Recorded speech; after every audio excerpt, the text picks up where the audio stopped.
வணக்கம் மக்களே. இந்த எபிசோடில் அண்ணா ஒரு முக்கியமான விஷயம் சொன்னார். அதை பற்றி பார்த்துடலாம். ஏன்னா அந்த விஷயத்தை ஃபாலோ பண்ணாலே இன்னும் நான் சந்தோஷமாக இருந்திருப்பேன். அதை ஃபாலோ பண்ண விடலை. அன்றைக்கி நான் மீட்ரு போனேன் அண்ணாவை பார்க்கறதுக்கு. அப்புறமேட்டு தான் அண்ணா கேட்குறாரு லவ் மீட்டரை பற்றி. பொண்ணுக்கு என்னென்ன பிடிக்கும், எது பிடிக்காது அப்படின்னு கேட்டார்.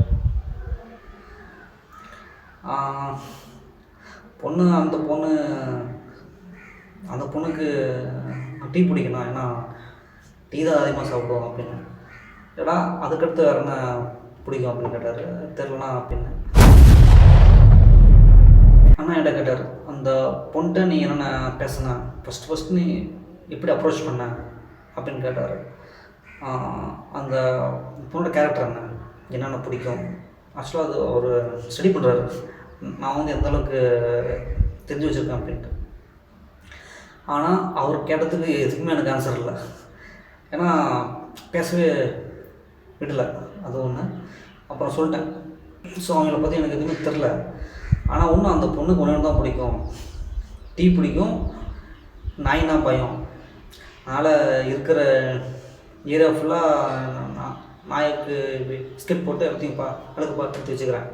ஏன்னா அந்த பொண்ணு வெளியே போனால் அவங்கள பார்த்து குறைக்கூடாது, அவங்கள பார்த்து வாழாட்டணும்.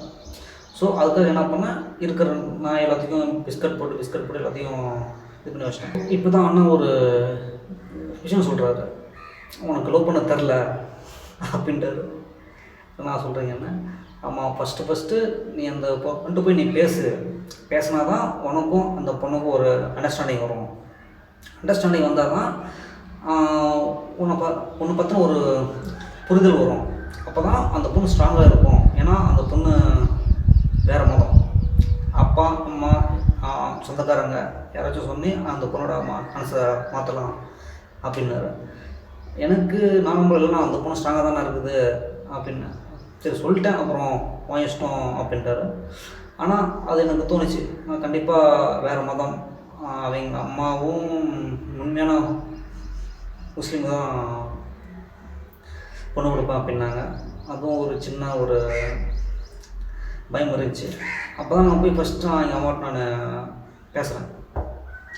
இந்த மாதிரி அண்ணா சொல்கிறாருங்க, ஒரு அண்டர்ஸ்டாண்டிங் சத்தியமாக அந்த பொண்ணுக்கிட்ட நான் எதுவுமே பேசுகிறது கூட இல்லை. எங்கள் அம்மாட்ட சொல்கிறேன், இந்த மாதிரி அண்ணா சொல்கிறாருங்க, உங்கள் பொண்ணை என் கூட பேச வைங்க. ஜஸ்ட்டு டெய்லி ஒரு ½ அன் ஹவர் மட்டும் பேச வைங்க.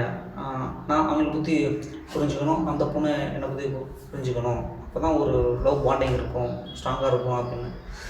அதுக்கு அவங்க அம்மா என்ன சொன்னாங்கன்னா, இல்லை அது முடியாது, மேரேஜுக்கு அப்புறமேட்டு நீ என்னாலும் பேசிக்கோ அப்படின்ட்டாங்க.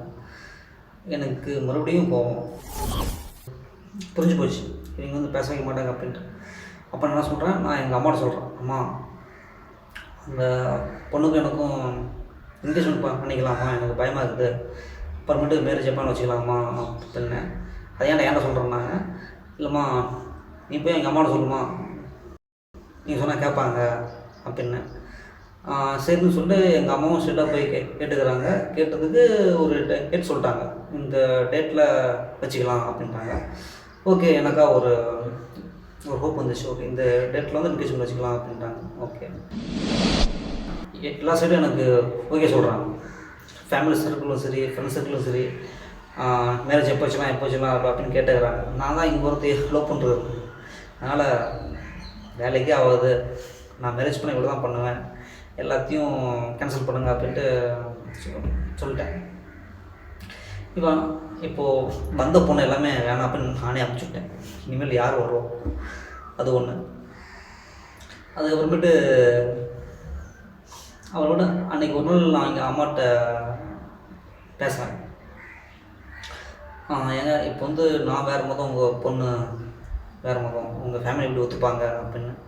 அதுக்கு எங்கள் அம்மா ஏட்ட சொல்கிறாங்க, இல்லைப்பா என்கேஜ்மெண்ட் பண்ணிக்கோங்க, இந்த டேட்டில் நீயும் பொண்ணும் என் பொண்ணும் ஓடி போயிருங்க. அது எங்கள் அக்கா ஒரு ஒசூரில் இருக்குது, நீயும் என் பொண்ணும் 2 பேரும் ஒசூருக்கு போயிருங்க, ஓடி போய் அங்கே நீங்கள் மேரேஜ் பண்ணிக்கோங்க, நான் வந்து இங்கே என் ஃபேமிலி நான் சமாளிச்சுட்டு மேரேஜ் பண்ணிட்டு நீங்கள் இங்கே வாங்க, அதுக்கப்புறமேட்டு நம்ம அடுத்து பண்ணிக்கலாம் அப்படின்ட்டாங்க. எனக்கு அவ்வளோ ஆச்சரியம். பொண்ணோட அம்மாவே ஓடி போன்னு சொல்கிறாங்கன்னா என்ன நான் சொல்கிறது. ஓகே, அந்தளவுக்கு ஒரு நம்பிக்கை அவங்க மேலே.